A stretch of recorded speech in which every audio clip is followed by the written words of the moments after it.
మీరే చెబుతున్నారు కదా రేపు సాయంత్రానికి వస్తుందని. మీడియా కన్నా మాకేం తెలుస్తుంది? మా పేరు ఉందో లేదో కూడా మీరే చెబుతున్నారు.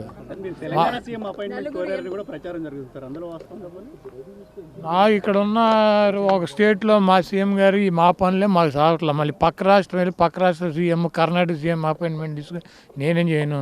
సార్, రేవంత్ రెడ్డి తాను ముఖ్యమంత్రి అయిన తర్వాత జగన్ ఫోన్ చేయలేదు అని చెప్పి మాట్లాడారు. ఫోన్ చేసి విషెస్ చేయలేదు.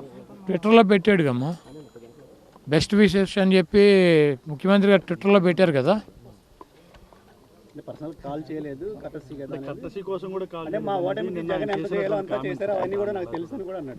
అంటే రేవంత్ రెడ్డి గారు మేము కాంగ్రెస్ పార్టీనే ఆయన గెలిపిస్తాక మేము అక్కడ కూర్చొని పనిచేయటానికి కాదు, కాంగ్రెస్ పార్టీని గెలిపిస్తాకి మేము అది జగన్మోహన్ రెడ్డి గారు మేము కాంగ్రెస్ పార్టీనా? మేము తెలంగాణలో ఏ పార్టీకి మద్దతు తెలపలేదు. మేము అక్కడ ఉన్నటువంటి పార్టీని కూడా తీసేసి వచ్చి ఇక్కడ మేము ఆంధ్రప్రదేశ్ వరకు పరిమితం అయ్యాం. అక్కడ ఎవరు గెలుస్తారు ఎవడు ఓడిపోతాడు అన్నది మాకు సంబంధం లేని విషయం. మాకు జగన్మోహన్ రెడ్డి గారు ఓ ఎగబడిపోవటం ఉండదు, దూరంగా వెళ్ళిపోవటం ఉండదు. ఆయన ఒక లిమిట్స్లో ఉంటాడు. ట్విట్టర్లో పెట్టాడు ఆయనకి అభినందనలు అని చెప్పి, ఆయన ఫోన్ చేసి అభినందించలేదు. ఆయనకంటే కేసీఆర్ గారు తొంటి ఇరిగింది కాబట్టి ఆయన పరామర్శించాడు. ఈయనకి తొంటి ఏమి ఇరగలేదు కదా, ఈయన వెళ్ళి పరామర్శించారు అవటాకి. రాజశేఖర రెడ్డికి సంబంధించి రాజశేఖర రెడ్డి మరణానికి సంబంధించి కొన్ని కీలక వ్యాఖ్యలు చేశారు. 2009లో కొంతమంది టీడీపీ అదేవిధంగా టీఆర్ఎస్ ఎమ్మెల్యేని లాక్కునే ప్రయత్నం చేశారు, అందుకే ప్రకృతి బ్యాలెన్స్ చేసిందన్నట్టు వ్యాఖ్యానించారు రేవంత్ రెడ్డి. రేవంత్ రెడ్డి గురించి ఇక్కడ ఆంధ్రప్రదేశ్లో డిస్కషన్ చేయటం, ఇక్కడ పెద్ద పట్టించుకోవటం అంత అవసరం లేదు. ఒకవేళ నాకు లేకపోతే మాకు ఎవరికైనా అపాయింట్మెంట్ కావాలంటే డైరెక్ట్గా ఢిల్లీ వెళ్తే సోనియా గాంధీ, రాహుల్ గాంధీ, ప్రియాంక గాంధీ అపాయింట్మెంట్లు దొరుకుతాయి. అక్కడి నుంచి ఒక ఫోన్ చేయించుకుంటే ఇక్కడ రేవంత్ రెడ్డి చేస్తాడు. కాబట్టి ప్రత్యేకంగా మాకు రేవంత్ రెడ్డి అపాయింట్మెంట్ తీసుకోవటం, రేవంత్ రెడ్డి దగ్గరికి వెళ్ళటం, ఇది రేవంత్ రెడ్డి ఏదైనా ప్రాంతీయ పార్టీనా?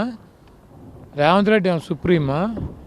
వాళ్ళే ముఖ్యమంత్రిగా పెట్టుకున్నారు, ఆయన ఆ పదవిని ఎంజాయ్ చేయమనండి. ఊరిని ఇవన్నీ ముఖ్యమంత్రి గురించి వీళ్ళ గురించి నాకు ఫోన్ చేయలేదు. ఏంది దీనికి ఫోన్ చేసేది?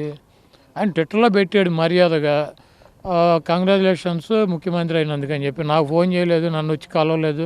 ఎందుకు ఫోన్ చేస్తారు, ఎందుకు వెళ్ళి కలుస్తారు? ఒక్కొక్కళ్ళ పద్ధతి ఒక రకంగా ఉంటుంది.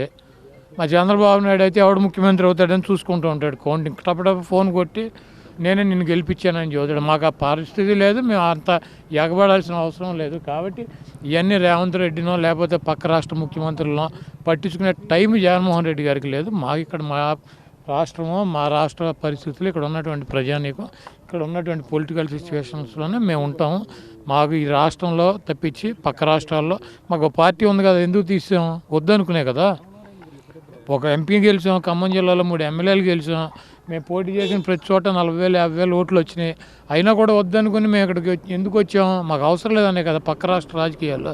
మళ్ళీ ఇప్పుడు ఏదో ఇవన్నీ కూడా ఏపీఎన్ రాధాకృష్ణ పని పాట లేకుండా అక్కడ ఒక సొల్లు ఎకిలి పురాణం అని ఒకటి పెట్టి ఆ ఎకిలి ప్రోగ్రాంలో పెట్టే కార్యక్రమం ఇవన్నీ పెద్ద మాట్లాడుకోవడం.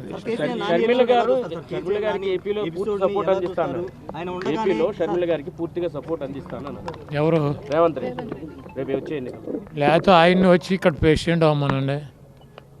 రేవంత్ రెడ్డి సపోర్ట్ అందిస్తాం కాదు. లేకపోతే అక్కడికి ముఖ్యమంత్రి పదవి రిజైన్ చేసి ఇక్కడికి వచ్చి Andhra Pradesh working press congress party president అవ్వమనండి. ఇప్పుడు వాళ్ళ పార్టీకి వాళ్ళు అందించుకోక ఎవడికి అందిస్తాడు? ఆయన చంద్రబాబు నాయుడిని గెలిపించాలంటే షర్మిల గారికి అందించాల్సిందే కదా, తప్పదు కదా.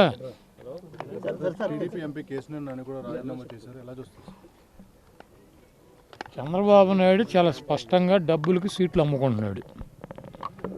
అతనికి కష్టకాలంలో ఉన్నటువంటి కేసీఆర్ నానిని పక్కన పెట్టి వాళ్ళ తమ్ముడు 100 కోట్లు 150 కోట్లు ఇస్తాను అంటున్నాడంటే ఎంపీని పక్కన పెట్టి సీటు అమ్ముకున్నాడు. అతను మా గుడివాడ క్యాండిడేట్, ఇద్దరు పార్ట్నర్స్, ఇద్దరు చెరువు 100 ఖర్చు పెడుతున్నారు. ఆ సీట్లు 2 అమ్మేశాడు. చంద్రబాబు నాయుడు డబ్బులకి రాజ్యసభ సభ్యులు అమ్ముకున్నాడు, ఎమ్మెల్సీలు అమ్ముకున్నాడు, ఎమ్మెల్యే టికెట్లు అమ్ముకుంటాడు. ఆడు చంద్రబాబు అనేవాడు 420 ఎన్టీ రామారావు పెట్టినటువంటి పార్టీలో పందికొక్కులాగా చేరి డబ్బులు నిన్న అక్కడ మీటింగ్లో చెబుతున్నాడు, మీరందరూ నేను 45 ఒక్కొక్కళ్ళకి పిల్లలకి 15,000 ఇస్తాను సంవత్సరానికి, మీరు 4-5 పిల్లల్ని కనమని చెప్పి. ఆ 15,000 నీ పప్పు గడికి ఆడితో కనిపించవు 4-5